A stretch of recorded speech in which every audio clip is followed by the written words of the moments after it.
김성훈 경호차장이 내란 사태의 핵심 증거로 꼽히는 비화폰 기록을 삭제하라고 지시하고 이 지시를 은폐하려 한 정황을 경찰이 포착했습니다. 김 차장은 모레 구속기로에 서게 됩니다. 정혜성 기자입니다. 김성훈 경호처 차장은 비상계엄 직후 군 사령관들의 비화폰 통화 기록을 삭제하도록 지시했습니다. 경호처 직원은 증거인멸 우려가 있다고 거부했고 보고서도 만들었습니다. 그런데 경호처는 해당 보고서에서 김 차장의 삭제 지시를 숨긴 상태로 수사기관에 제출했습니다. 하지만 경찰은 포렌식을 통해 보고서 내용 전체를 복원했습니다. 경찰 관계자는 곳곳이 가려진 보고서를 이미 제출받았고 포렌식해서 김 차장이 지시했다는 내용 등이 확인됐다고 설명했습니다. 증거인멸 지시뿐 아니라 그 지시마저 은폐한 겁니다. 경찰은 이런 내용을 구속영장 신청서에도 담았고 영장심의위에서도 강조했습니다. 또 다른 경호처 강경파인 이광우 본부장은 불법 계엄을 선포 전에 알고 있던 정황이 포착됐습니다. 비상계엄 선포 2시간 전인 오후 8시 20분, 이 본부장이 챗GPT에서 계엄령, 계엄 선포, 국회 해산 등을 검색했습니다. 국무위원들도 대통령실에 도착하지 않았을 때입니다. 국무위원들은 대통령실에 와서야 계엄 관련 내용을 들었다고 진술한 바 있습니다. 이 본부장 측은 비상계엄 선포 이후에 검색했다며 포렌식 과정에서 시간 오차가 생긴 것 같다고 했습니다. 비상계엄은 TV를 보고 알았다고 주장했습니다. 경찰은 포렌식 과정에서 오류는 없다는 입장입니다. 경찰은 이 본부장의 신병을 확보하는 대로 내란 방조 혐의에 대해서도 조사할 계획입니다. 두 사람에 대한 구속영장 실질 심사는 이틀 뒤인 21일 오전 10시 반 서부지법에서 열립니다. JTBC 정혜성입니다.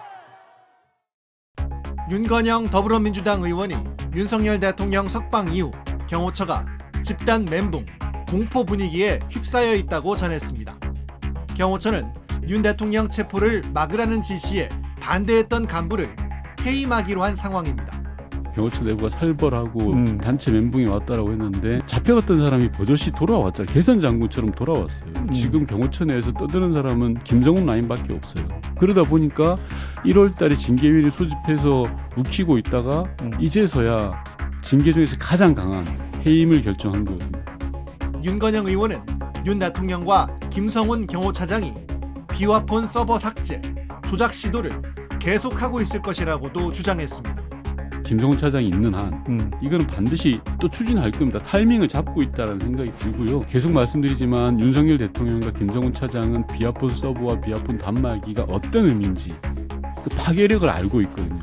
그렇기 때문에 조작하거나 삭제하거나 잔머리를 굴리고 있을 거라 생각해요.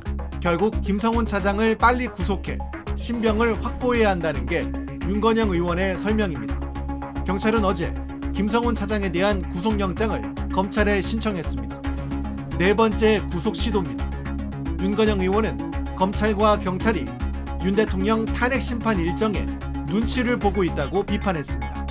오늘 정도에 자료 검토하고 저는 눈치를 엄청 볼 것 같아요. 이번 주 청구하면 정상적인 일정으로 보면 20, 21일경에 결론이 나와야 되거든요. 윤석열 대통령 탄핵 심판 선고 전에 청구할까요? 그렇죠. 그 눈치를 엄청 볼 겁니다. 왜냐하면 경찰에서도 네 번째 영장 청구하는 데 엄청 눈치 봤거든요. 제가 제보 받은 것에 따른 지난주 간부회에서 우정수 본부장이 영장 청구하라고 했어요. 지시를 내렸어요. 그런데 실무진들이 뭉갠 겁니다.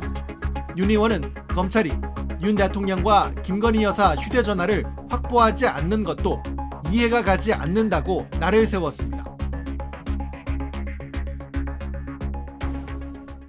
검찰이 김성훈 대통령 경호처 차장에 대한 구속영장을 청구했습니다. 경찰의 4차례 시도 끝에 김 차장의 구속 여부가 처음 법원 판단을 받게 된 겁니다. 김 차장은 이른바 김건희 여사 라인으로 불리며 윤 대통령 체포를 막는 데 앞장섰던 경호처 내 강경파로 꼽힙니다.